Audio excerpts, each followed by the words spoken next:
സങ്കീർത്തനത്തിന്റെ ടൈറ്റിൽ തലക്കെട്ട് നോക്കിയാൽ സംഗീത പ്രമാണിക്ക് ഗദ്യരാഗത്തിൽ ഗൗരവത്തന്മാരുടെ ഒരു സങ്കീർത്തനത്തിൽ അതിന് ടൈറ്റിലുണ്ട്. പല രാഗങ്ങളിൽ ഈ കീർത്തനം പാടണമെന്ന് മ്യൂസിഷ്യൻസ് ആഗ്രഹിച്ചിട്ട് സംഗീതത്തിന്റെ ചുമതല നിർവഹിക്കുന്ന ദേവാലയത്തിലെ ആളുകൾക്ക് ഫുട്നോട്ടിട്ട് അയച്ചു കൊടുക്കുന്നതാണ് അവിടെ രേഖപ്പെടുത്തിയിരിക്കുന്നത്. അപ്പോൾ ഈ സങ്കീർത്തനത്തിന്റെ ടൈറ്റിൽ കൊടുത്തിരിക്കുന്നത് ഗദ്യരാഗത്തിൽ എന്നാണ്. ഗദ്യരാഗത്തിൽ 3 സങ്കീർത്തനങ്ങൾ നമുക്കുണ്ട്. ഒന്ന് 8-ാം സങ്കീർത്തനം, മറ്റൊന്ന് 81-ാം സങ്കീർത്തനം, ഇത് 84-ാം സങ്കീർത്തനം.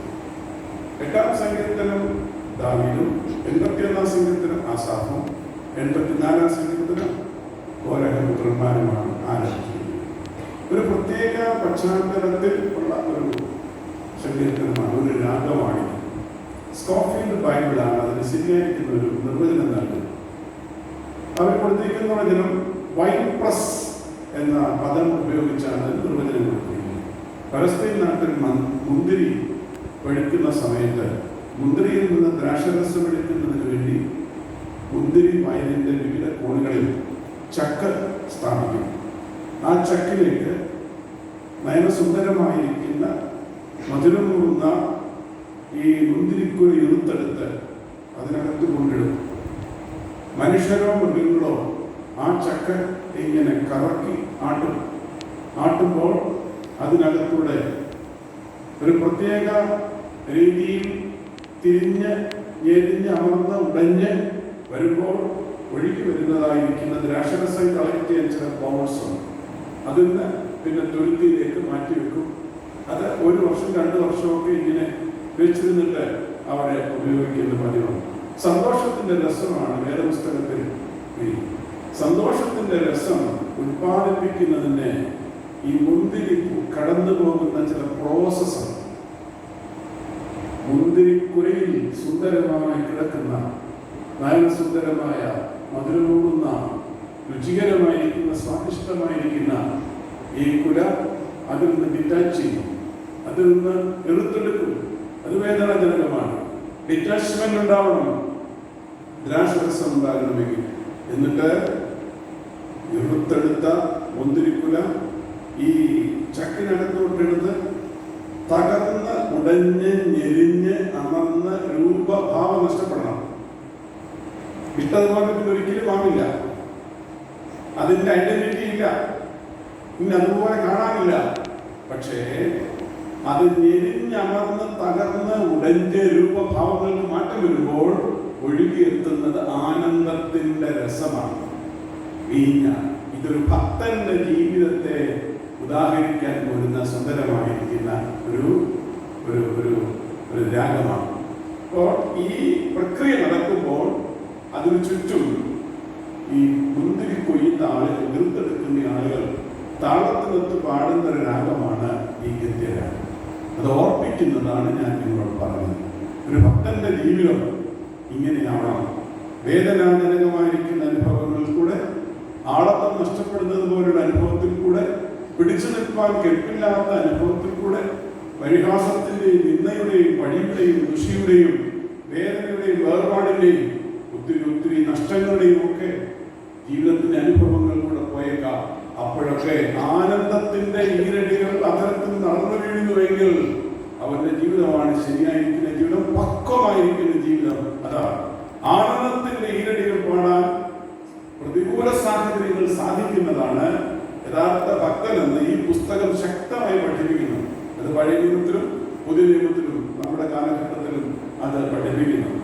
ഒത്തിരി ജീവിതത്തിന്റെ അനുഭവങ്ങൾ കൂടെ, കൈപ്പറിയ അനുഭവങ്ങൾ കൂടെ പോയപ്പോൾ ഉള്ളിലെ പ്രകാശം വെളിച്ചം നഷ്ടപ്പെടുത്താതെ അത് ജ്വലിപ്പിച്ച ഒത്തിരി ഭക്തന്മാരെ നമുക്ക് കാണുന്നതിനായിട്ട് സാധിക്കും. ഒരു ചെറിയ ഉദാഹരണമാണ്. അടികൊണ്ട് മുറിവേറ്റ് കാരാഗ്രഹത്തിൽ കാലാമത്തിലിട്ട് കൂട്ടിയിരിക്കുമ്പോൾ അർദ്ധരാത്രിക്ക് പൗലോസും ശീലാസും പ്രാർത്ഥിച്ച് ദൈവത്തെ പാടി സ്തുതിച്ചു എന്ന് രേഖപ്പെടുത്തിയിരിക്കുന്നു. എന്തിനു സ്തുതിക്കാനാണ്? നമുക്ക് സ്വതന്ത്രം വരണമെന്നുണ്ടെങ്കിൽ ദൈവം എന്തെങ്കിലും നമുക്ക് ഫേവറായിട്ട് ഫേവറബിൾ ആയിരിക്കുന്നത് എന്തെങ്കിലും ചെയ്യണം. അനുകൂലമായി ദൈവം എന്തെങ്കിലും ചെയ്തിരിക്കണം. വിസിബിൾ ബ്ലെസ്സിങ്സ് ലഭിക്കണം. നമുക്ക് ദൃശ്യ അനുഗ്രഹങ്ങൾ നമുക്ക് ലഭിക്കണം. നമ്മുടെ പഞ്ചേന്ദ്രിയം കൊണ്ട് വിവേചിക്കാനാവുന്നത് നമുക്ക് ലഭിക്കുമ്പോഴാണ് ഇത് ദൈവികമാണെന്ന് നമുക്ക് മനസ്സിലാക്കാനും അങ്ങനെ ആനന്ദത്തിന്റെ പാട്ടുകളൊക്കെ പാടാനും ഇടയായിത്തീരുന്നു. പക്ഷേ സുബോധം നഷ്ടപ്പെട്ട വ്യക്തിക്ക് സുബോധം മടക്കി കൊടുത്തതിന്റെ ഫലമായി ഒരു നോർമൽ ലൈഫിലേക്ക് അവിടെ തിരിച്ചു കൊണ്ടുവന്നതിന്റെ ഫലമായി പ്രാകൃതത്തിൽ നിന്ന് സ്വാഭാവികതയിലേക്ക് ഒരു സ്ത്രീയെ കൊണ്ടുവന്നതിന്റെ ഫലമായി ഈ ഭക്തന് ലഭിച്ചതായിരിക്കുന്ന ശിക്ഷയാണ് പൗലോസിനും ശീലാസും. അപ്പോസ്തലപ്രവൃത്തി 16-ാം അധ്യായത്തിന്റെ 25-ാമത്തെ വാക്യമാണ് ഞാൻ പറഞ്ഞത്. അർദ്ധരാത്രിക്ക് പൗലോസും ശീലാസും പ്രാർത്ഥിച്ച് ദൈവത്തെ പാടി സ്തുതിക്കാൻ പോരുന്നത് ഒന്നും അവിടെയില്ല. Favourably nothing, absolutely big zero. ഞാൻ ദൈവത്തിന് വേണ്ടിയാണ് ചെയ്യുന്നതെങ്കിൽ എനിക്ക് ഫേവറബിളായിട്ട് ദൈവം നിൽക്കും. അപ്പൊ സസ്പെൻഷനാണ്, എനിക്ക് പറ്റില്ല. എന്റെ കൂടെ ദൈവമില്ല. ഈ ഉണ്ടാക്കി അടിക്കായിരുന്നു, അടിക്കുന്നില്ല. അത് ഞാൻ ഓർമ്മ പോരാണ്. എനിക്കതിന് പ്രൊട്ടക്ഷൻ ഉണ്ട്, എനിക്ക് പ്രിവിലേജ് ഉണ്ട്. അപ്പൊ എന്നെ അടിച്ചു, ഞാൻ മുറിവേറ്റു, ഞാൻ വേദനപ്പെട്ടു, ഞാൻ തെറ്റിദ്ധരിക്കപ്പെട്ടു. ആ തെറ്റിദ്ധരിക്കപ്പെടുമ്പോഴും അടികൊള്ളുമ്പോഴും അകാരണമായി ശിക്ഷിക്കപ്പെടുമ്പോഴും സ്തോത്രത്തോടെ ഇതിനെ സ്വീകരിച്ചുകൊണ്ട് ഇത് ദൈവികമാണെന്ന ബോധ്യത്തോടെ അത് അക്സെപ്റ്റ് ചെയ്ത് ഇത് സ്വീകരിച്ചുകൊണ്ട് ദൈവം നിയോഗിച്ച കാരാഗ്രഹത്തിൽ നീ ദൈവത്തെ ആരാധിച്ചാൽ നീ ആരാധിക്കുന്നവൻ അവിടെ ഇറങ്ങി വരും. ദൈവത്തിന് സ്തോത്രം. മുറിവേറ്റവൻ നിന്റെ മുറിവുകളെ തലോടാൻ അടുത്ത് വന്നിരിക്കും. അടച്ചിട്ടിരിക്കുന്ന വാതിലിന് പ്രശ്നമല്ല. ദൈവത്തിന് സ്തോത്രം. അവൻ ആരാധിച്ചു, സംഭവം അത്ഭുതം നടന്നു. അവൻ ഇറങ്ങുന്നിടത്ത് അത്ഭുതം നടക്കും. അവൻ ഇറങ്ങിയ ചങ്ങലം അലിഞ്ഞു വീഴും. അവൻ ഇറങ്ങിയാൽ വാതിൽ തുറക്കും, അത്ഭുതം നടക്കും. ദൈവത്തിന് സ്തോത്രം. അതിന്നും നടക്കും. അന്ന് നടന്നിട്ടുണ്ട്, ഇന്നും നടക്കും. അതൊരു ഗതിരാഗമാണ്. പൗലോസും ശീലാസും പാടിയത് ഗതിരാഗം. എബിച്ചതേച്ചൻ പാടിയിട്ടുണ്ട് ഗതിരാഗം. അദ്ദേഹത്തിന്റെ ചരിത്രം ഞാൻ വായിച്ചു, മനസ്സിലാക്കി. ചെറിയ രീതിയിൽ മാത്രം നമുക്ക് പരാമർശിച്ചാൽ മതിയല്ലോ. മധുരയിൽ കർത്താവിന്റെ വേലയ്ക്കായിട്ട് പോയ ബ്രദറൻ സഭയിലെ പ്രിയപ്പെട്ടു അദ്ദേഹത്തിന് ഒത്തിരി പാട്ടുകൾ നമ്മൾ എടുത്ത് പാടുന്നു. അതിലൊന്നാണ് അനുഗ്രഹത്തിന്റെ അധിപതി. ഭാര്യയുടെ പ്രസവ സമയത്ത് തനിക്ക് ലഭിച്ചതായിരിക്കുന്ന പ്രതിസന്ധിയുടെ നടുവിൽ അദ്ദേഹം ആത്മപ്രചോദിതനായി ദൈവകരങ്ങളിലേക്ക് തന്റെ കണ്ണുകളെ നിർത്തുമ്പോൾ സ്വർഗത്തിലെ ദൈവം അദ്ദേഹത്തിന് കൊടുത്ത വാക്കുകൾ ഗാനരൂപത്തിൽ നമുക്ക് ലഭിച്ചിട്ടുണ്ട്. ഇന്നും അത് പാടിയെന്നാണ് എൻ്റെ വിചാരം. അത് പാടാത്ത ഒരു മലയാളിയും കാണുകയില്ല.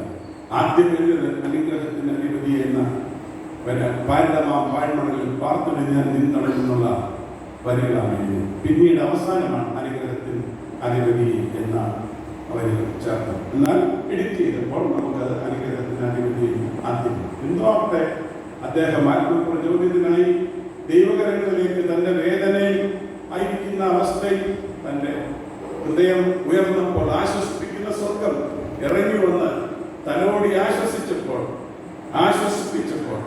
അദ്ദേഹത്തിന്റെ അതരങ്ങളിൽ നിന്ന് അടർന്നു വീണ വരികളാണ്. പ്രിയപ്പെട്ടവർക്ക് മരണദിനം വരുമ്പോൾ എപ്പോഴും സഹായം കിട്ടാൻ ആരും വരാനാവാത്ത ഒരു പ്രത്യേക പരിതസ്ഥിതിയിലായിരിക്കുമ്പോൾ, മരണം ഭവിക്കുമോ എന്ന് സംശയിക്കുമ്പോൾ, മരണത്തിന്റെ തണുത്ത കരങ്ങൾ അവളെ ആശ്ലേഷിക്കുമോ, സഹായിക്കാൻ ആരുണ്ട് ഇവിടെ, പണമില്ല കയ്യിൽ, അങ്ങനെ എല്ലാം കൊണ്ടും വേദനിച്ചിരിക്കുമ്പോൾ അദ്ദേഹം പാടുകയാണ്. മരണദിനം വരുമളവിൽ മറഞ്ഞിടുന്നിൻ മാറിട. അത് കിട്ടിയതാണ്. ആ ഭക്തൻ മറ്റൊരു പാട്ട് പാടി, അത് നമ്മുടെ പുസ്തകത്തിൽ ചേർത്തിട്ടില്ല. യേശു എന്നാശ്രയമാ, ക്രിസ്തേശു എന്നാശ്രയമാ, അവനാനുഗ്രഹകരങ്ങൾ നീട്ടി എന്നെ തൻ അരികിലണച്ചിടുന്നു. ജഡത്തിലെ ശൂലം മാറാതാം, ദൈവജനത്തിനു ശോധന തീരാതാം, ബലം തരും സഹിപ്പാൻ കൃപ തരും അതിനാൽ ബലഹീനരെ പുകഴും ഞാൻ. യേശു എന്നാശ്രയമാ, ക്രിസ്തേശു എന്നാശ്രയമാ, അവനാനുഗ്രഹകരങ്ങൾ നീട്ടി എന്നെ തൻ അരികിലണച്ചിടുന്നു. യേശുവൻ ആശ്രയമാ. മറ്റൊരു ഭക്തനാണ് മാർത്തോമാക്കാരുടെ ജ്യേഷ്ഠ സഹോദരൻ ദുർതുല്യനുമായിരിക്കുന്ന ഞാൻ കാണുന്ന മുത്താമാക്കൽ കൊച്ചുണ്ണീശി.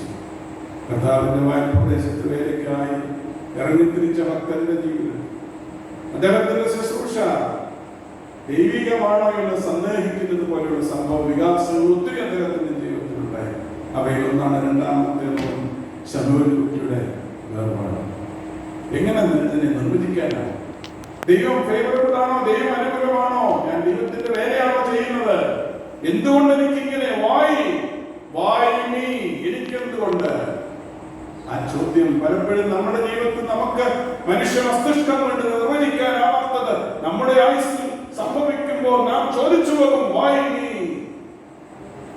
അങ്ങനെ ചോദിക്കാമായിരുന്നു. പക്ഷേ അദ്ദേഹം പ്രതികരിച്ചത് മറ്റൊന്നാണ്, മറിച്ചാണ്. എന്താണ്? ദോഷമായിട്ടൊന്നും എന്നോട് എന്റെ നാഥൻ ഇതിനെ കണ്ടെത്താൻ കഴിഞ്ഞതാണ് യഥാർത്ഥ ഭക്തി. ഇതാണ് ഗദ്യരാഗം. അത് പാടാത്തവരാരുണ്ട്?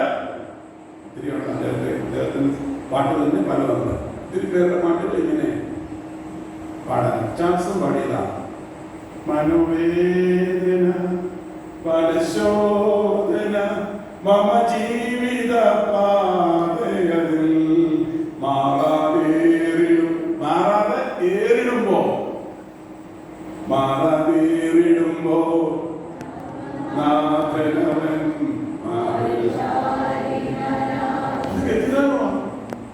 തന്റെ പ്രിയപ്പെട്ട മകന്റെ ജീവിതത്തിൽ സംഭവിച്ച വേദനയുടെ അനുഭവത്തിൽ ആത്മപ്രചോദനായ അദ്ദേഹത്തിന് പാടാൻ കഴിഞ്ഞത് അങ്ങനെ.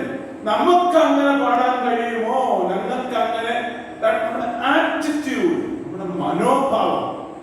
ദൈവം എപ്പോഴും നമുക്ക് ഈ ചോക്ലേറ്റ് ക്രിസ്ത്യൻസിന് പറയുന്നത് എന്തെങ്കിലുമൊക്കെ ദൈവത്തിന് കിട്ടണം. അതുണ്ടെങ്കിൽ നമുക്ക് ദൈവത്തെ സ്നേഹിക്കാൻ സാധിക്കും. എനിക്ക് 4 കൊച്ചുമക്കളാണ്.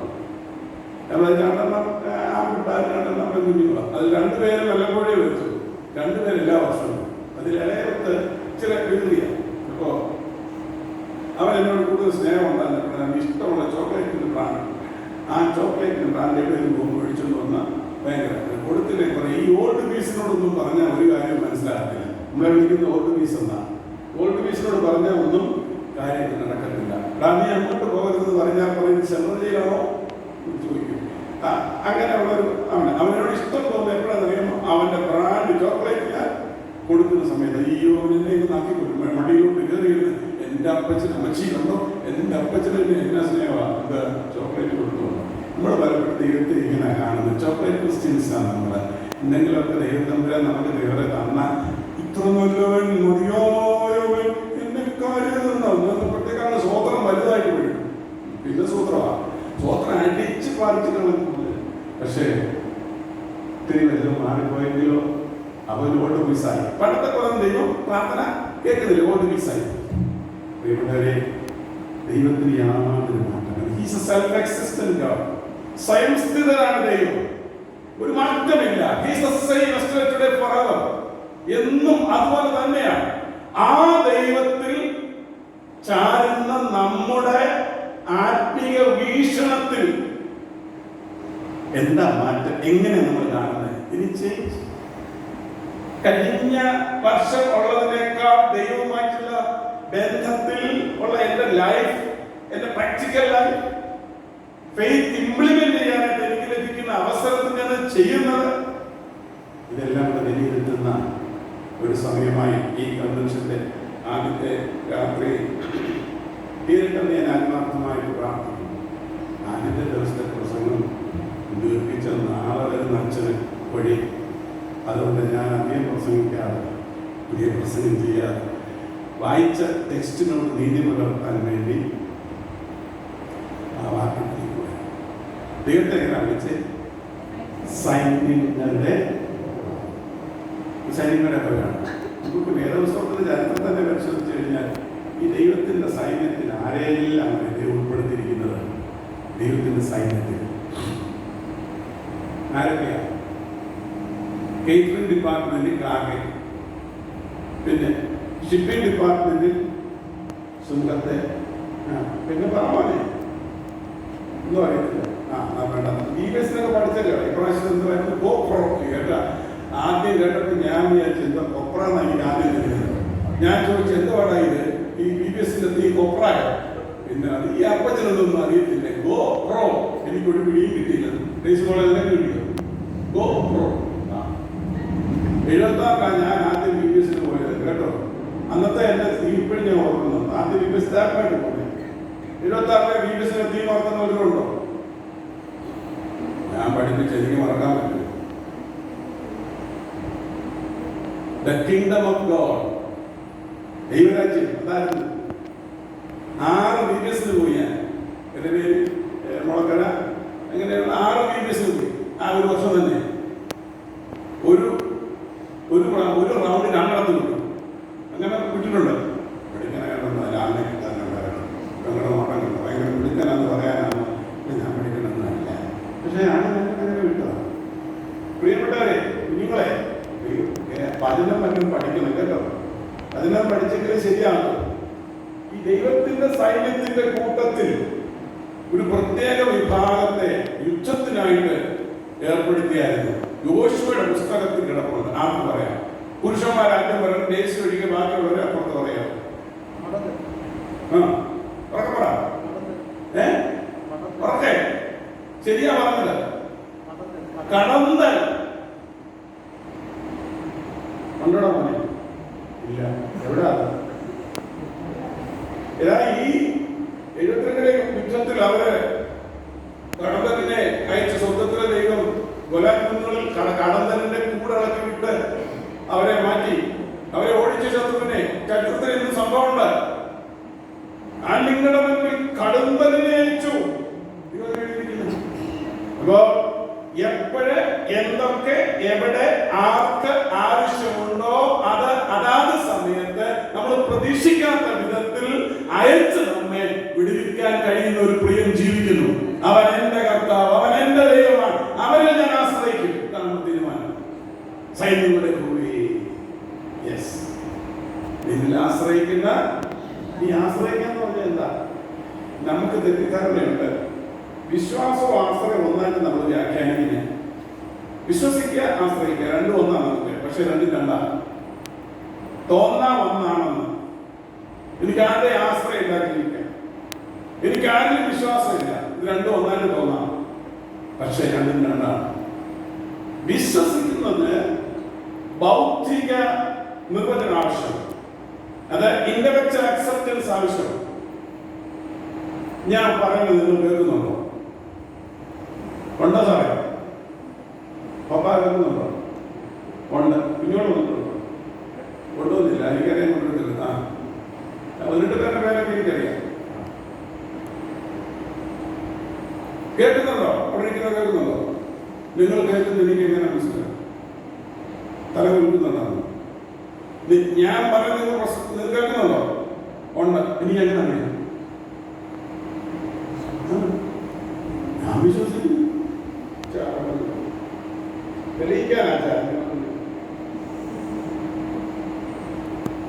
ഞാനിത് കുടിക്കാൻ പോവാം.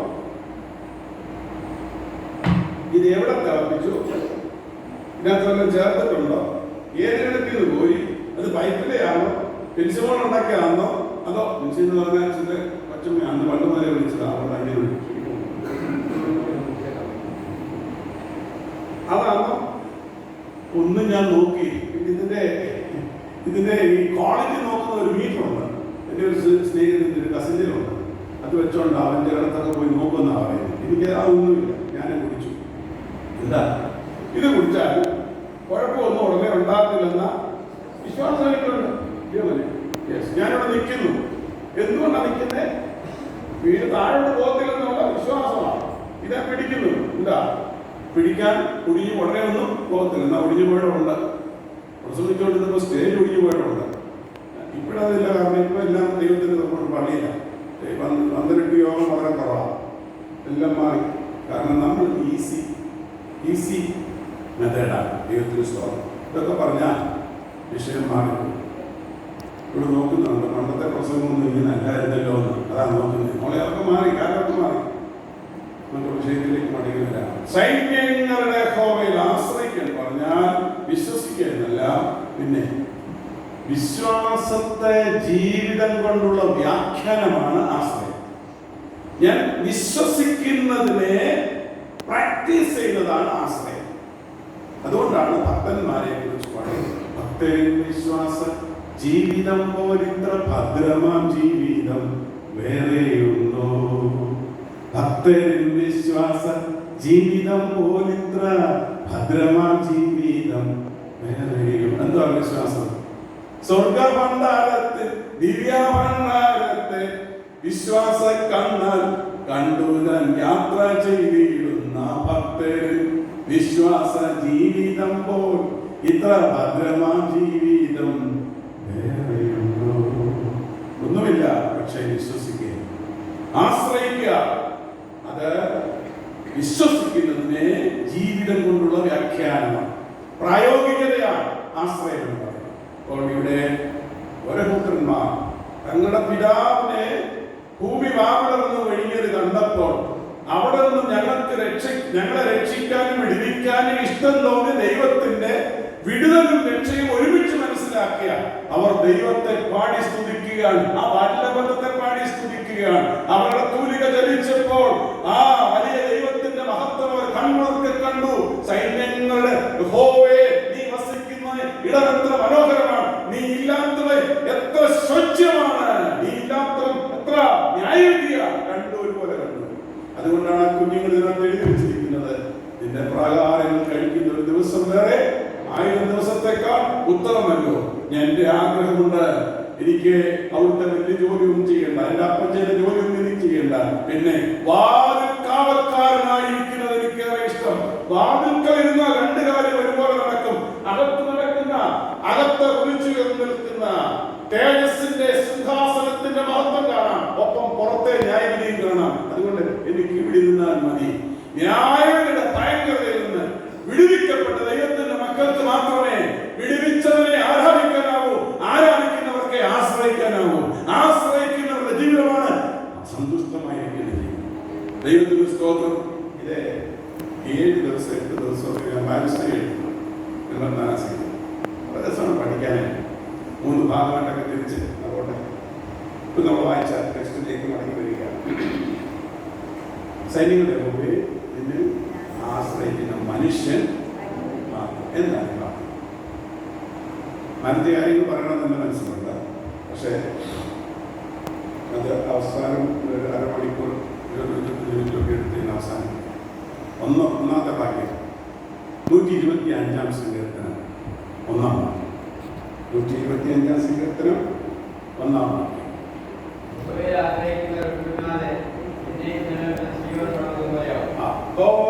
ആശ്രയിക്കുന്നവർ കുലുങ്ങാതെ എന്നേക്ക് നിൽക്കുന്ന. കുലുക്കത്തിന്റെ കാലത്താണ് നമ്മൾ ജീവിക്കുന്നത്. കുലുങ്ങുന്നതായി ഒത്തിരി ഇടങ്ങൾ നമ്മൾ കണ്ടുകൊണ്ടിരിക്കുകയാണ്. ഭൂമിയുടെ അടിസ്ഥാനങ്ങൾ കുലുങ്ങുന്നു, പലയിടങ്ങളിൽ മാറ്റങ്ങൾ സംഭവിക്കുന്നു. ഈ കോസ്മോസിൽ തന്നെ മാറ്റം സംഭവിച്ചുകൊണ്ടിരിക്കുന്നു. ബ്ലാക്ക് ഹോൾസിനെ കുറിച്ച് നിങ്ങൾ പഠിക്കുന്നില്ലേ? ബ്ലാക്ക് ഹോൾസ് ഡെവലപ്പ് ചെയ്തിരിക്കുക, ഒത്തിരി വലുതായിക്കൊണ്ടിരിക്കുകയാണ്. സൂര്യനേക്കാൾ ലക്ഷക്കണക്കിന് വലിപ്പമുള്ള ആ സ്പേസിലേക്ക് ഈ ഭൗമോപരിതലത്തിലും അതിന്റെ മേളിലും സ്പേസിലും ഒക്കെയുള്ള പൊടിപടലങ്ങളും എല്ലാം സ്വീകരിക്കുന്നതിന്റെ ഫലമായിട്ടാണ് ഈ അന്തരീക്ഷ ഊഷ്മാവ് വർദ്ധിക്കാൻ കാരണമെന്ന് ശാസ്ത്രജ്ഞന്മാർ ഭയപ്പെടുന്നു. അധികം താമസിക്കാതെ ഭൂമിക്ക് അവസ്ഥാന്തരം സംഭവിക്കുമെന്ന് ISROയുടെ ശാസ്ത്രജ്ഞൻ പോലും പരസ്യമായി പറഞ്ഞു കഴിഞ്ഞു. ബ്ലാക്ക് ഹോൾ കണ്ടുപിടിച്ചപ്പോൾ പറഞ്ഞു കഴിഞ്ഞു. അതൊന്നും പറഞ്ഞ് സമയം കളയാൻ ഞാൻ ആഗ്രഹിക്കുന്നില്ല. പ്രിയപ്പെട്ടവരെ, കുലുങ്ങാത്തതായി ഒന്നുമില്ല. വേൾഡ് ട്രേഡ് സെന്റർ അത് നിന്ന സ്ഥലം ഞാൻ പോയി കണ്ടു.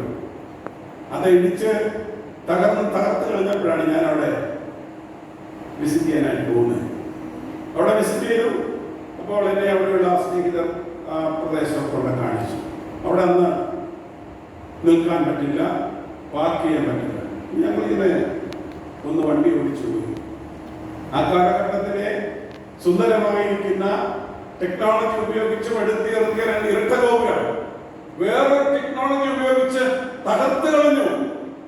മോൻ അവിടെ മെസ്സേജ് ഇട്ടോ, അപ്പ കണ്ടില്ലയോ, വേൾഡ് ട്രേഡ് സെന്റർ തകർത്ത് കണ്ടില്ലയോ? ഞാൻ അത് TV കണ്ടു കഴിഞ്ഞപ്പോൾ ഇങ്ങനെ കൈവച്ചു. തകരുകയില്ലെന്ന് മനുഷ്യൻ വിചാരിക്കുന്നതൊന്നും നിലനിൽക്കില്ല. അധികം തകരാത്തതായി ഒന്നുമില്ല പ്രിയപ്പെട്ടവരെ, കുലുങ്ങാത്തതായി ഒന്നുമില്ല.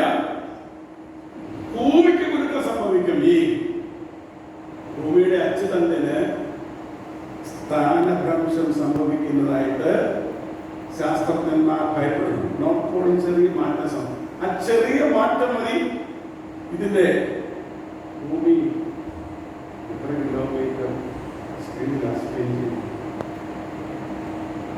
വേറെ പണിയൊന്നുമില്ല. കാർത്തവത്തിന്റെ കാര്യത്തിൽ ചിലർ പറയാം ഭൂമി സ്പിൻ ചെയ്ത് നോക്കിക്കൊണ്ടിരിക്കുക. 1000 സ്പിൻ ചെയ്യുന്നത്, സ്പിന്നിങ് സ്പീഡോ 1500 കിലോമീറ്റർ സ്പീഡിലാണ് സ്പിൻ ചെയ്തുകൊണ്ടിരിക്കുന്നത്. നമ്മളെ അറിയുന്നുണ്ടോ? ഈ ഭൂമി അച്ചുതണ്ടിൽ 40 കിലോമീറ്റർ കനമുള്ള ഒരു ബേസാണ്. ഭൂമിക്ക് അടിസ്ഥാനമുള്ളത് ഈ പുസ്തകത്തിനകത്ത് എഴുതിയിട്ടുണ്ട്. ഭൂമിയെ അതൊരിക്കലും ഇളകാതെ വേണം അതിന്റെ അടിസ്ഥാനത്തിന്മേൽ ഉറപ്പിച്ചിരിക്കുന്നതാണ് ദൈവത്തിനാണ് പറയുന്നത്. 40 കിലോമീറ്റർ കനമുള്ള ഒരു പ്രത്യേക റോഡിൽ ഏത് ലോകം കൊണ്ടാണ് ഉണ്ടാക്കുന്നത് എനിക്കറിഞ്ഞൂടാ. അതിനൊരല്പം മാറ്റം സംഭവിച്ചാൽ ഭയങ്കര മാറ്റമാണ് ഈ ഭൂമി സംഭവിക്കുന്നത്. പല ഗോളങ്ങളും നമ്മൾ കൂട്ടിയിടിക്കും, കാലാവസ്ഥ മാറ്റം ഉണ്ടാകും, പല വ്യത്യാസങ്ങളുണ്ടാകും. ഇതൊക്കെ ശാസ്ത്രീയ കണ്ടെത്തലാണ് പ്രിയപ്പെട്ടവരെ. എന്ന് പറഞ്ഞാൽ ഈ മാറാത്തതെന്നും ഇളകാത്തതെന്നും സുസ്ഥിരമെന്നും പറയാൻ ഇവിടെ ഒന്നുമില്ല. എന്നാൽ സുസ്ഥിരമെന്ന് ജീവനുള്ള കാലത്തോളം ഉറപ്പിക്കാവുന്ന ഒന്നേ ഉള്ളൂ. അവനെ ആശ്രയിക്കുന്ന തന്റെ ഭക്തൻ ഇളകാതെ നിൽക്കുമെന്ന ഉറപ്പ് ഹൃദയത്തിലുണ്ട്. കാരണം മറ്റൊന്നുമല്ല, അവൻ എന്നും എന്നും എന്നും സ്ഥിരമാനസനാണ്. അവൻ എന്നും മാറാത്തവനാണ്. അവൻ എന്റെ കൈകൾക്ക് പിടിച്ചിരിക്കയാൽ, അവന്റെ വലങ്കരം എന്റെ കൈകൾക്ക് പിടിച്ചിരിക്കയാൽ ഇളകുന്ന ലോകത്തിൽ ഇളകാതെ നിൽക്കാൻ എനിക്ക് സാധ്യമായി. ഒന്നാമത്തെ ആ ഭാഗ്യമെന്ന് പറയുന്നതാണ് എന്താ? ആശ്രയിക്കുന്നവർ ഒരിക്കലും കുലുങ്ങിപ്പോകുന്നു. ഫ്രാൻസിസ് ഷീഫർ ഒരു വിശുദ്ധനായ മനുഷ്യനാണ്. ഒരിക്കൽ അദ്ദേഹം ഇംഗ്ലണ്ടിൽ ഒരു മീറ്റിംഗിൽ സംബന്ധിക്കുന്നതിന് വേണ്ടി ന്യൂയോർക്കിൽ നിന്ന് പോയി. അവിടെ ചെന്ന മീറ്റിംഗ് കഴിഞ്ഞു. നെക്സ്റ്റ് ഫ്ലൈറ്റിൽ അദ്ദേഹം ന്യൂയോർക്കിനെ ലക്ഷ്യമാക്കി യാത്രയാണ്. നിരവധി യാത്രക്കാരുടെ ഗണത്തിൽ ഫ്രാൻസിസ് ഷീഫർ ഉണ്ട്.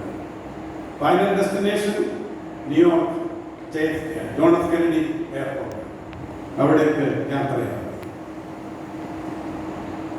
കുറെ ദൂരം പിന്നിട്ട് കഴിഞ്ഞപ്പോൾ സാധാരണ നമുക്ക് പ്ലെയിനിൽ യാത്ര ചെയ്യുന്നവർക്കറിയാം, ഫസ്റ്റ് സീറ്റ് ബെൽറ്റ് വേണം വേഗം. അപകട സൂചനയാണ്. എന്നിട്ട് സ്റ്റുവേർഡ്സിന്റെ മുന്നറിയിപ്പ് കിട്ടി. എഞ്ചിൻ തയ്യാറായില്ലായിരിക്കുന്നു, എപ്പോഴും വാട്ടർ ലാൻഡിങ് സംഭവിക്കാം, തയ്യാറായിപ്പോഴെ 10-30,000 അടി ഉയരത്തിലൂടെ പറക്കുന്ന ജെറ്റിന്റെ എഞ്ചിൻ തകരാറായി താഴോട്ട് പറന്നുകൊണ്ടിരിക്കുക. ആളുകൾക്ക് നിലവിൽ നമുക്കറിയാം, ആളുകൾക്ക് ഈ എയർ പോക്കറ്റ്സിൽ ഇറങ്ങുമ്പോഴുണ്ടാകുന്ന ബുദ്ധിമുട്ട് അനുഭവിച്ചിട്ട് ഞാൻ ഈ സീറ്റുകളൊക്കെ ഇങ്ങനെ പിടിച്ചിട്ടുണ്ട്. ഞാൻ താഴോട്ട് പാടുന്നു ഇല്ലേ, നമ്മുടെ ട്രസ്റ്റിയൊക്കെ പാപ്പയൊക്കെ ഇല്ലേ, ടർബുലൻസ് ഒക്കെ ഉണ്ടാകുന്ന എന്തൊരു പേടി. ആദ്യമായിട്ട് നമ്മളതിന് കയറുന്നത് പേടിയായിരുന്നു. ഒന്ന് ഓർത്ത് നോക്കി, എന്റെ സ്വപ്നങ്ങളെല്ലാം ഫേസ് ടു ഫേസ് ഇവരെ ആശ്വസിപ്പിക്കാൻ വേണ്ടി ഞാൻ അങ്ങോട്ട് 2 സീറ്റുള്ള അതിന്റെ ഇപ്പുറത്തെ സീറ്റിൽ സീറ്റിൽ അദ്ദേഹം ഫ്രാൻസിസ് ഷീഫർ എല്ലാവരും നിലവിളിക്കുകയും പരിഭ്രാന്തരാകുകയും കരയുകയും ഒക്കെ ചെയ്തു. ഷീഫർ ഇങ്ങനെ കണ്ണുകൾ അടച്ച് കൈകൂട്ടി ഒരു പ്രകോപനമില്ലാതെ പ്രാർത്ഥിച്ചു. അല്ലെങ്കിൽ ആ അടുത്ത സമയത്ത് അറ്റാക്കിൽ പതിക്കും. റെസ്പോൺസിബിലിറ്റി തന്നെ ഒരു എഞ്ചിൻ തയ്യാറായിരിക്കുന്നു, അവർ നോക്കിയിട്ട് പറ്റുന്നില്ല. എപ്പോഴും ഗുരുതരമായിട്ട് സംഭവിക്കാം. എമർജൻസി ലാൻഡിങ് വെള്ളത്തിൽ, സമുദ്രത്തിൽ. എത്ര പേർ രക്ഷപ്പെടും? എങ്ങനെയാ പ്രാർത്ഥിച്ചത്? എന്നെ വിട്ടത് നീയാണ്, അവിടുന്ന് ഇന്നും ജീവിക്കുന്ന ദൈവമാണ്. അങ്ങക്ക് അസാധ്യമായി ഒന്നുമില്ല. അങ്ങ് ഇപ്പോൾ ഈ പ്ലെയിനിൽ എന്റെ കൂടെ ഉണ്ട്. ഈ പ്ലെയിനിൽ എന്റെ കൂടെ അങ്ങുള്ളതിനാൽ എനിക്ക് ഭയമില്ല. ഞാൻ പോവാ. എന്നെ കൊണ്ട് ഇനി എന്തെങ്കിലും അങ്ങേക്ക് ഈ ഭൂമിയിൽ ചെയ്യിക്കാറുണ്ടെങ്കിൽ ഈ ഫ്ലൈറ്റിന്റെ കേടുപാട് പോക്കിയിട്ട് എന്നെ ന്യൂയോർക്കിൽ കൊണ്ട് എത്തി. കുറെ സമയം കഴിഞ്ഞു. ഫ്ലൈറ്റ് അങ്ങോട്ട് കണ്ടു പറഞ്ഞുകൊണ്ടിരിക്കുന്നു. കുറച്ച് സമയം കഴിഞ്ഞപ്പോൾ ഓട്ടോമാറ്റിക്കലി ഈ എഞ്ചിന്റെ തകരാറ് പോയി തന്നെ പരിഹരിക്കപ്പെട്ടു. നിശ്ചിത ദൂരത്തിന് മുകളിൽ പറന്ന് ന്യൂയോർക്ക് JFKയിൽ ലാൻഡ്. അപ്പൊ എല്ലാവരും ഇദ്ദേഹത്തിനോട് ഇദ്ദേഹം പറഞ്ഞുകൊണ്ടിരിക്കും. അപ്പോൾ വിവരം പറഞ്ഞുകൊണ്ട് പ്രസ് റിപ്പോർട്ടേഴ്സ് എല്ലാം അവിടെ വന്നിട്ടുണ്ട്. പ്രസ് റിപ്പോർട്ടേഴ്സ് ചോദിച്ചു, ഷീഫ, താങ്കൾ ഇതിന്റെ വ്യത്യസ്തനായി കണ്ടത് എന്തുകൊണ്ടാണ്? ഇത് ഇളകിയപ്പോൾ എന്തുകൊണ്ടാണ് താങ്കൾക്ക് യാതൊരു ഭയമില്ലെന്ന്? അപ്പൊ പറഞ്ഞു, ഒരിക്കലും ഇളകാത്ത ഒരുത്തൻ എന്റെ കൈ പിടിച്ചിട്ടുണ്ട്, എനിക്ക് ഇളകാൻ പറ്റില്ല. എത്ര പേർക്ക് ഉറപ്പുണ്ട്? നിനക്ക് ഇളകത്തില്ലെന്ന് പറയുന്ന പലതും കൈവശമുണ്ടാകാം, അത് ഇളകിപ്പോകും. പക്ഷെ ഇളകാത്ത ഒരുത്തനുണ്ട്, അവൻ എന്റെ കരങ്ങൾക്ക് പിടിച്ചിട്ടുണ്ട്. Hallelujah, hallelujah, hallelujah. മക്കളെ, ഇന്ന് ഈ പ്രഭാതത്തിൽ ഈ ആദ്യത്തെ ദിവസം ഞാൻ അവനിൽ ആശ്രയിക്കുന്നു. അതുകൊണ്ട് കുലുങ്ങിപ്പോകാൻ സാധിക്കും. കുലുക്കമുണ്ട്, ഇല്ലെന്ന് നിഷേധിക്കാൻ പറ്റത്തില്ല. കുലുക്കമുണ്ട്, കുലുങ്ങാത്തവരുടെ കാര്യമില്ല. പക്ഷെ അതിന്റെ നടുവിൽ ധൈര്യത്തോടെ നിൽപ്പാൻ, നിർത്താൻ കഴിയുന്ന ഒരു പ്രിയൻ. അതുകൊണ്ടാണ് തോമസ് മാത്യു പാടിയത്, സാബു പാടിയത്. എന്താ? എൻ പ്രിയൻ വനങ്കരത്തിൽ പിടിച്ചെന്നെ നടത്തിയിടുന്നു ദിനം തോറും, സന്തോഷവേളയിൽ എന്നെ കൈവിടാതെ അനന്യനായി പതറുകയില്ല ഞാൻ, പതറുകയില്ല ഞാൻ. പ്രതികൂലമനവധി വന്നിടേലും വീഴുകയില്ല ഞാൻ, വീഴുകയില്ല ഞാൻ. പ്രലോഭനം അനവധി വന്നിടേലും എൻ കാന്തൻ കാത്തിടും, എൻ പ്രിയൻ പോറ്റിടും, എൻ നാഥൻ നടത്തിടും അന്ത്യം വരെ. എൻ കാന്തൻ കാത്തിടും, എൻ പ്രിയൻ പോറ്റിടും, എൻ കാന്തൻ നടത്തിടും അന്ത്യം വരെ. വീട്ടിൽ വന്നിട്ട് ഞാൻ വീട്ടിൽ നിന്ന് പാടിച്ചിട്ടുണ്ട്. ഞാൻ വരാമെന്നായ സമയത്ത് പാടുന്ന വർഷമാണ് ഇത് ഇറങ്ങി. എത്ര ആവേശത്തോടെയാണ് പാടി. സഹോദര, ഇത് പാടാൻ കഴിയും, പക്ഷേ അതിനകത്തെ ആശയം ഉൾക്കൊണ്ട് ആത്മാർത്ഥൗന്യത്തിൽ നിന്ന് പാടാൻ കഴിയും. എൻ്റെ പ്രിയൻ വലങ്കരം പിടിക്കാൻ എനിക്കുണ്ട്. നമുക്കുണ്ടെന്ന് പറയുന്നതെല്ലാം കഴിയും. പക്ഷെ എന്തെല്ലാം നഷ്ടമായാലും ആരെല്ലാം കൈവിട്ടാലും അവൻ പിടിച്ചിട്ടുണ്ടെങ്കിൽ അവൻ നമ്മെ പിടിയില്ല. സ്തോത്രം. നിത്യത വരെ കൊണ്ടെത്തിക്കാൻ അവൻ ശക്തനാണ്. Praise the lord. കർത്താവേ എന്നെ കൈ പിടിച്ചു. രണ്ടാമത്തെ ചിന്ത യെശയ്യാ പ്രവചനം 26-ാം അധ്യായത്തിന്റെ 3-ാമത്തെ വാക്യം. യെശയ്യാ 26:3. സ്ഥിരമായ ആശ്രയം വെച്ചിട്ടുണ്ട്, നീ അവനെ പൂർണ്ണ സമാധാനം. നമ്മളെ ഇടയ്ക്ക് പറഞ്ഞുകൊണ്ട് വായിക്കണം, ഞാൻ പറഞ്ഞാണ് പിടിക്കും. സ്ഥിരമാനസൻ നിന്നിൽ ആശ്രയം വെച്ചിരിക്കുന്നുണ്ട്, നീ അവനെ പെർഫെക്റ്റ് പീസ്. പീസ് എന്നല്ല, പെർഫെക്റ്റ് പീസ്. ആ പദം യെശയ്യാ പ്രവചനം ഭംഗിയായിട്ട് ഉപയോഗിച്ചിട്ടുണ്ട്. അത് ഭംഗിയായിട്ട് ഉപയോഗിച്ചിരിക്കുന്നത്. പീസ് ഉണ്ട്, പെർഫെക്റ്റ് പീസ് ഉണ്ട്. ഈ പീസ് എന്നുള്ളതിനെ കുറിച്ച് നമ്മുടെ ഒരു കോൺസെപ്റ്റ് സമാധാനം. എന്താണ് സമാധാനം? സമാധാനം എന്താണെന്ന് ചോദിച്ചാൽ നമുക്ക് മറുപടി എന്താണ്? സാഹചര്യങ്ങളെല്ലാം അനുകൂലമാകുമ്പോൾ നമ്മുടെ മനസ്സിന് ഉണ്ടാകുന്ന ഒരു ശാന്തമായ സ്ഥിതിയാണ് സമാധാനം എന്നതിനെ കുറിച്ചുള്ള നമ്മുടെ നോർമൽ കോൺസെപ്റ്റ് അല്ലേ? എല്ലാം അവൈലബിൾ ആണ്. രോഗമില്ല, ദുഃഖമില്ല, കഷ്ടമില്ല, സങ്കടമില്ല, യുദ്ധമില്ല, ഒന്നുമില്ലാത്ത സമയത്ത് ഒരു സ്റ്റേറ്റ് ഓഫ് മൈൻഡ് ആണ് പീസ്. എന്നാൽ ബിബ്ലിക്കൽ പീസ് അതല്ല. യേശു യോഹന്നാന്റെ സുവിശേഷത്തിൽ ഇവിടുന്ന് വാങ്ങിപ്പോകുന്നതിന് മുൻപ് ശിഷ്യന്മാരോട് പറഞ്ഞു, എന്റെ സമാധാനം ഞാൻ എന്റെ സമാധാനം തരുന്നല്ല, എന്റെ സമാധാനം. എപ്പോഴും ചിന്തിച്ചിട്ടുണ്ടോ? My peace I give to you. എന്താണ് എന്റെ സമാധാനം? അലകൾ പടകിൽ ആടിച്ചെന്ന അല്ലൊരൽപ്പവും ഇല്ല. യേശുവിന് ഇറങ്ങുന്ന കടലിൽ ആടുന്ന വഞ്ചിയിൽ അമരത്ത് തലണ വെച്ച് കിടന്ന് ഉറങ്ങിയപ്പോൾ താൻ അനുഭവിച്ച മാനസിക അവസ്ഥയുണ്ടല്ലോ, അതാണ് എന്റെ സമാധാനം.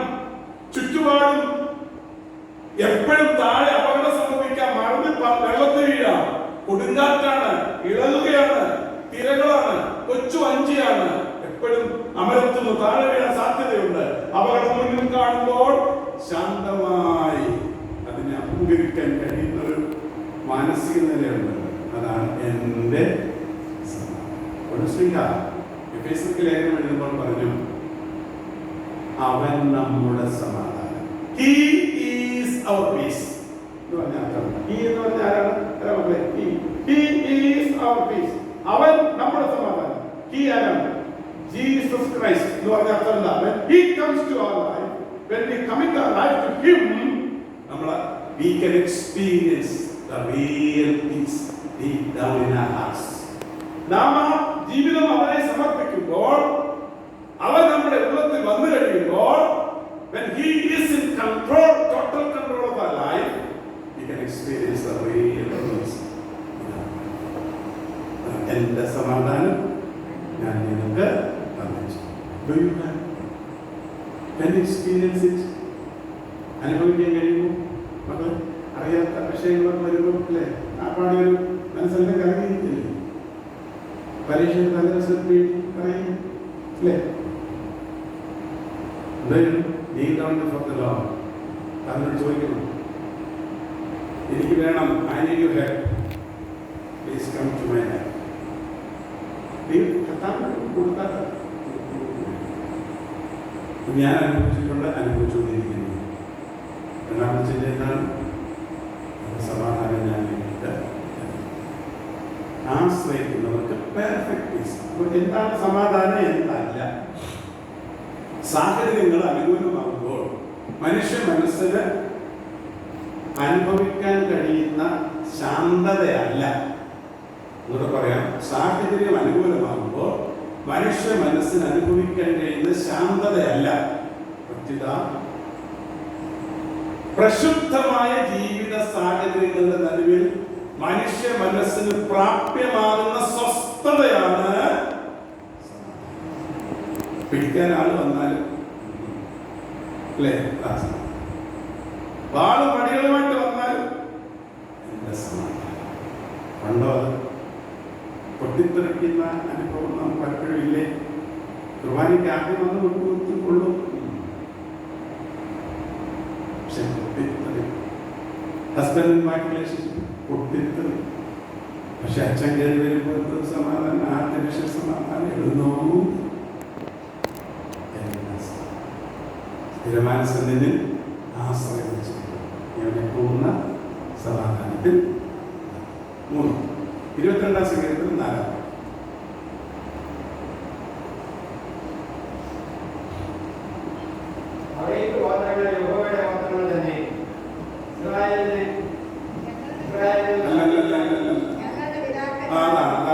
ഞങ്ങളുടെ പിതാക്കന്മാർ നിങ്ങൾ ആശ്രയിച്ചു, അവർ ആശ്രയിക്കുകയും നീ അവരെ വിടുവിക്കും. ഈ വാക്യത്തിൽ തന്നെ പോയിന്റ്സ് ഉണ്ട്. മൂന്നാമത്തെ പോയിന്റ് എന്താണ്?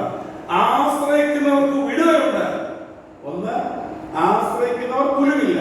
രണ്ട്, ആശ്രയിക്കുന്നവർക്ക് സമാധാനം. മൂന്ന്, ആശ്രയിക്കുന്നവർക്ക് വിടുതലുണ്ട്.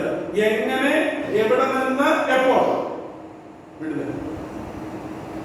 എങ്ങനെ വിടുവിക്കും? എങ്ങനെ വിടുവിക്കും? എവിടെ നിന്ന് വിടുവിക്കും? എവിടെ നിന്ന് വിടുവിക്കും? എരിയുന്ന തീച്ചുളയിലായാലും അവിടെ നിന്നും വിടുവിക്കും.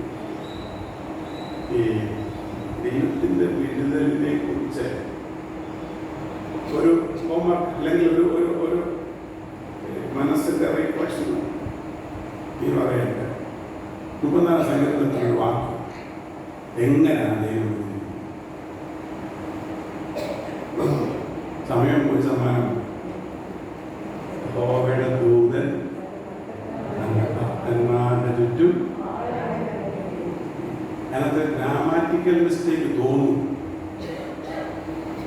കർത്താവ് സിംഗുലറാണ് അല്ലേ? അപ്പം കർമ്മം എങ്ങനെ അവരുടെ സിംഗുലറാണ്. പക്ഷെ കർമ്മം എന്താണ്? പ്ലൂറലാണ്. എന്താ അങ്ങനെ വന്നെ? മിടുക്കനാണ്. ഇപ്പം മറുപടി പറയും സമ്മാനം ഉറപ്പാ. ഒരു ദൂതൻ എത്ര സൈന്യത്തെ കൊന്നടാ? അറിയാം. ഒറ്റ ദൂതൻ 87 പേരെ കൊന്ന ചരിത്രം കൊണ്ടാ. ഇങ്ങനൊക്കെ മറുപടി പറയണ്ടേ സാറേ? കൊടുത്ത സാറേ അങ്ങനല്ല നമ്മുടെ പിള്ളേർ പറയേണ്ടി. സാറ് പറഞ്ഞ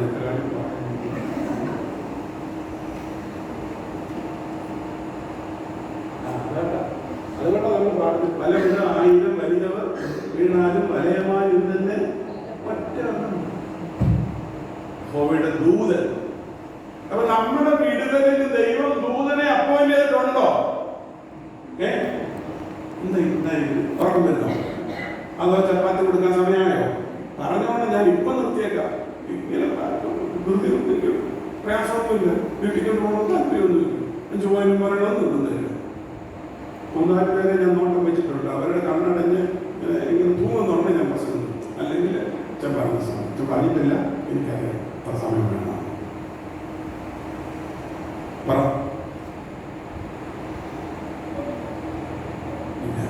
എബ്രായർക്കെഴുതിയ 1-ാം അധ്യായം 11-12 ഞാൻ നിന്റെ ശത്രുക്കളെ വാക്കോടും നീന്റെ വലത്തോടിരിക്കുന്ന വല്ലപ്പോഴും ചെയ്തിട്ടുള്ളൂ. അവരൊക്കെയും രക്ഷ പ്രാപിപ്പാനുള്ളവരുടെ ശുശ്രൂഷയ്ക്കായി അയക്കപ്പെടുന്ന സേവകാത്മാക്കളല്ലയോ? അവർ ദൂതന്മാർ. എന്താ വേണ്ടി പറയാറുണ്ട്? ദൂതന്മാർ. ഗാർഡിയൻ ഏഞ്ചൽസ് ഉണ്ടെന്ന് നമുക്ക് രക്ഷിക്കപ്പെട്ടവർക്ക്. രക്ഷിക്കപ്പെട്ടവര് അവിടെ എഴുതിയിരിക്കുന്ന വാക്കിന്റെ അർത്ഥം ഭയങ്കരമാണ്. രക്ഷ പ്രാപിപ്പാനുള്ളവർ. പ്രാപിച്ചവരുടെ അല്ല, പിന്നെ രക്ഷ പ്രാപിപ്പാനുള്ളവർ. നമ്മൾ ഈ രക്ഷ പ്രാപിപ്പാനുള്ളവരുടെ ഗണത്തില. രക്ഷിക്കപ്പെട്ട രക്ഷയുടെ തികവിന് വേണ്ടി ആത്മാവിന്റെ നിറവിൽ വിശുദ്ധ ജീവിതം നയിച്ചുകൊണ്ട് ഈ ഭൂമിയിൽ അവന്റെ കാൽപ്പാടുകൾ പിൻപറ്റുന്ന ഒരു കൂട്ടം ദൈവമക്കളാ.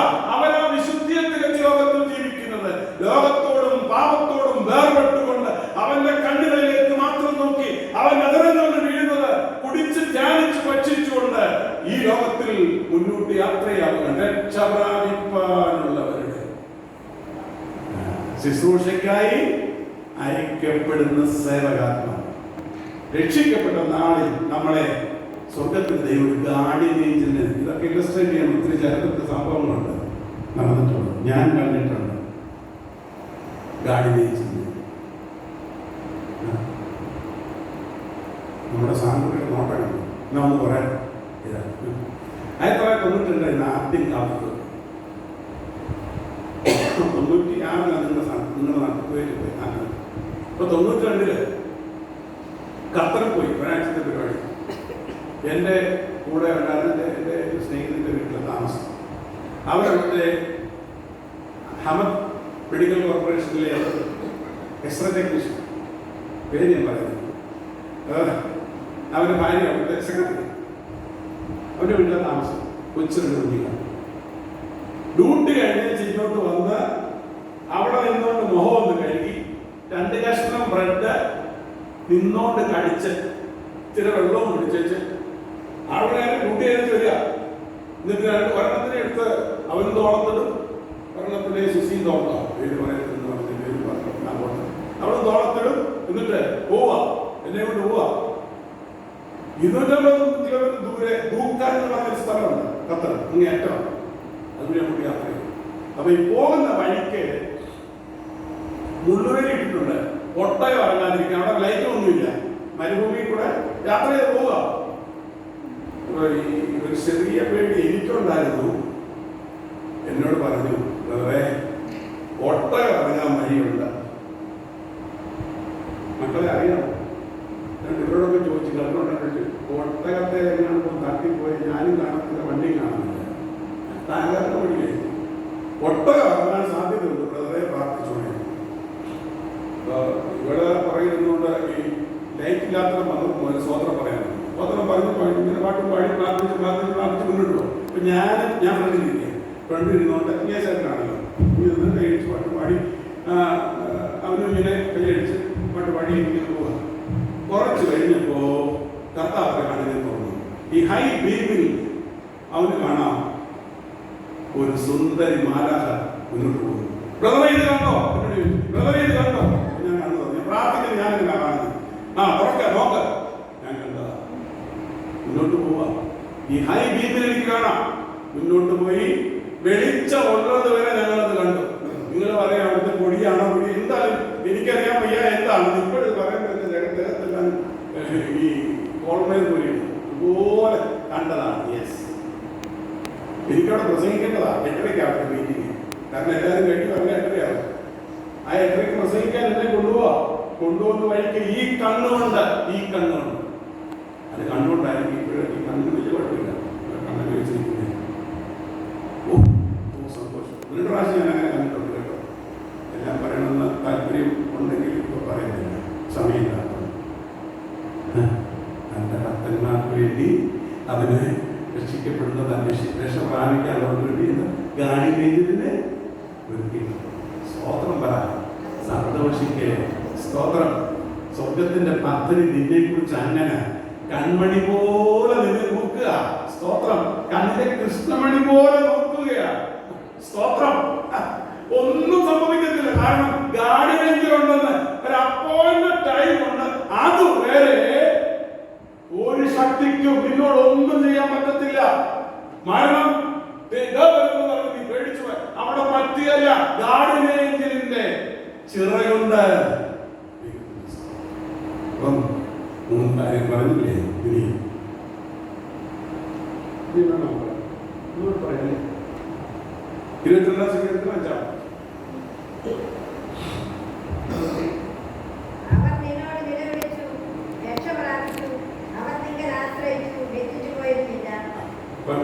ആദ്യം പറഞ്ഞത് എന്താണ്? കുരുങ്ങി പോകത്തില്ല, ആശ്രയിച്ചു.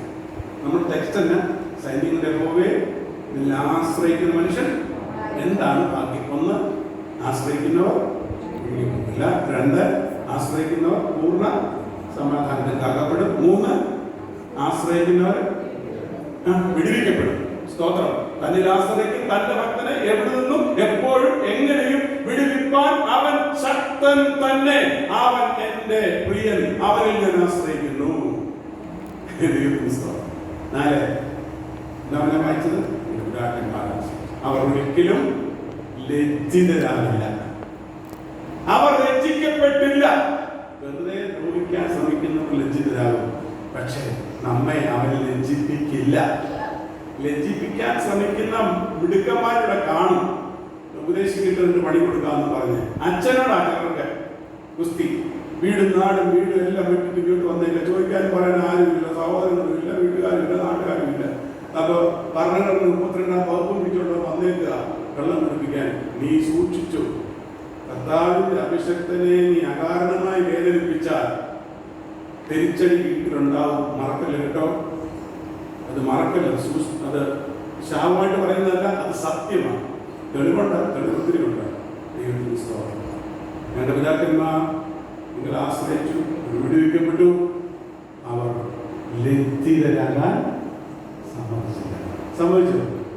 വലിയ ആദ്യം പുറകെ വരിക, വലിയ വലിയ വലിയ വലിയ ഇരുമ്പ് രഥവും എല്ലാം കൊണ്ട് ഇപ്പൊ ഇവനെ കച്ചവടം കഴിച്ചേക്കാം, ഇവനെ ഇപ്പൊ ഇത് തീർത്തേക്കാം എന്നും പറഞ്ഞത് വലിയ ഏമാൻ വരെയായിരുന്നു. ഇപ്പൊ തീർത്തേക്കാന്ന് പറഞ്ഞു. പക്ഷേ ഇതിന്റെ ഫലത്തിൽ അല്ല, ഉറുപ്രാവിനെ ദുഷ്ടമൃഗത്തിന് ഏൽപ്പിച്ചു കൊടുക്കരുതേ എന്ന് പ്രാർത്ഥന. അവനെ ഏൽപ്പിച്ചു കൊടുക്കുന്നില്ല. മിസ്രയീമിലെ ഭയങ്കരമായ അനുഭവത്തിൽ നിന്ന് കുഞ്ഞാടിന്റെ ചോരയാൽ വീണ്ടെടുക്കപ്പെട്ട് അവന്റെ വിളി കേട്ട് ഇറങ്ങിത്തിരിച്ച് ലക്ഷ്യസ്ഥാനത്തേക്ക് അവന്റെ നേതൃത്വത്തിൽ യാത്രയാവുന്ന ദൈവത്തിന്റെ പൈതലെ പുറകെ എത്ര ശത്രു സൈന്യം നിന്നെ പേടിപ്പെടുത്തുന്നത് പോലെ നിന്നെ പിൻപറ്റിയാലും ലജ്ജിപ്പാൻ ഒരിക്കലും നിന്നെ വിടുവിച്ചതെയും നിന്നെ വീണ്ടെടുത്തതെയും അനുവദിക്കത്തില്ല.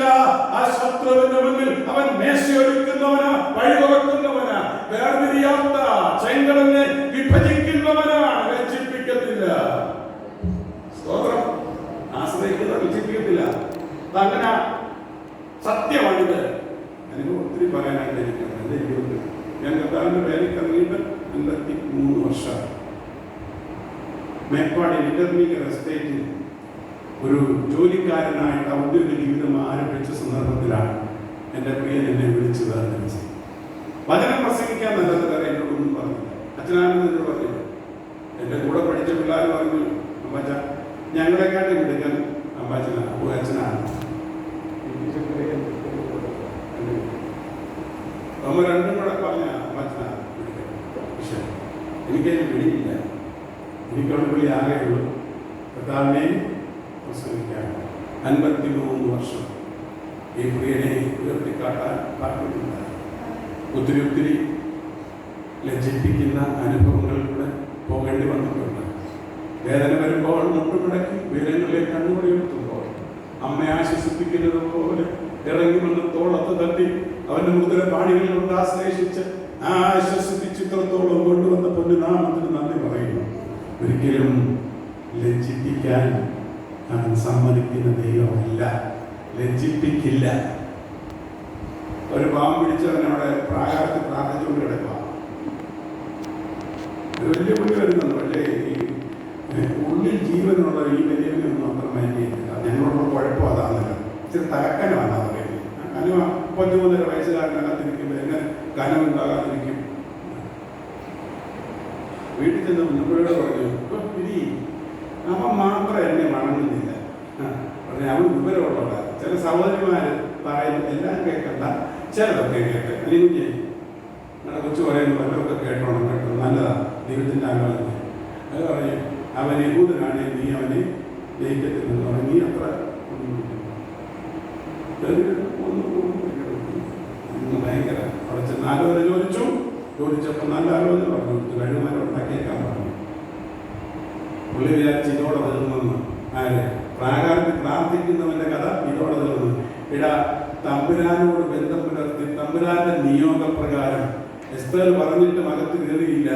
എസ്തേർ പറഞ്ഞിട്ട് അകത്ത് കയറിയിരുന്നെങ്കിൽ ഇത് നടക്കത്തില്ല. ചരിത്രം സ്മരിക്കുന്നത് പോലെ ഇവിടെ രേഖപ്പെടുത്തത്തില്ല. സ്വർഗത്തിനൊരു സമയമുണ്ട്. സ്വർഗത്തിന്റെ സമയത്ത് കാത്തിരുന്നുകൊണ്ട് അവന്റെ കണ്ണുകളിലേക്ക് മാത്രം നോക്കിക്കൊണ്ട് അവന് വേണ്ടി ചെയ്യാവുന്ന കാര്യങ്ങളൊക്കെ അരമനയിൽ ചെയ്തോ.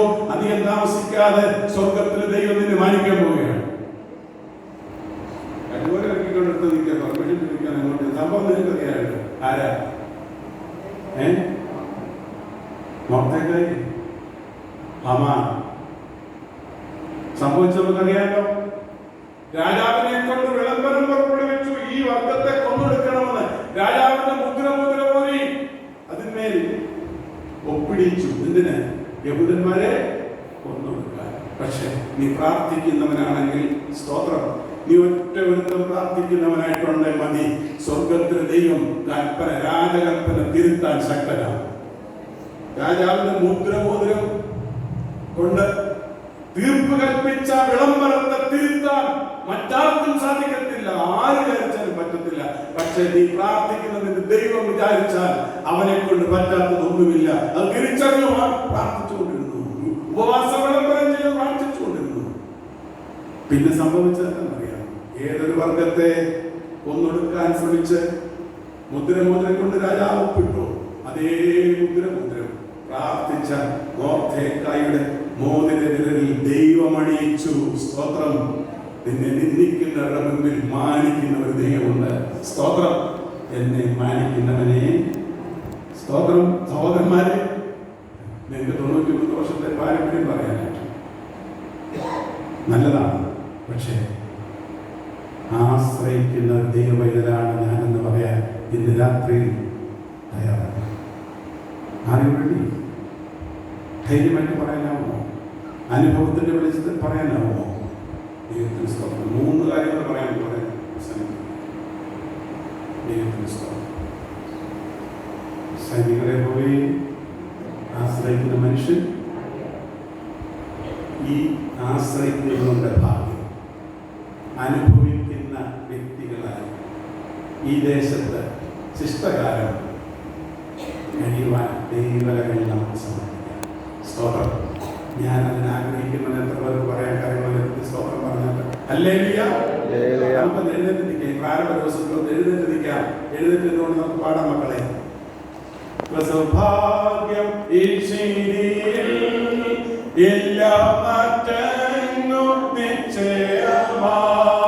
തീരാത്ത സന്തോഷം ക്രിസ്തുവിലുണ്ടെന്ന തോരാത്ത കണ്ണീരെ മഞ്ഞിലുള്ളൂ.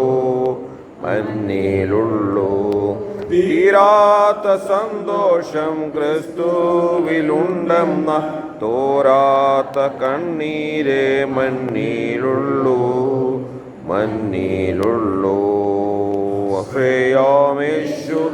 യേശുവിലെന്നതിനാ ഭാഗ്യവാൻ ഞാൻ.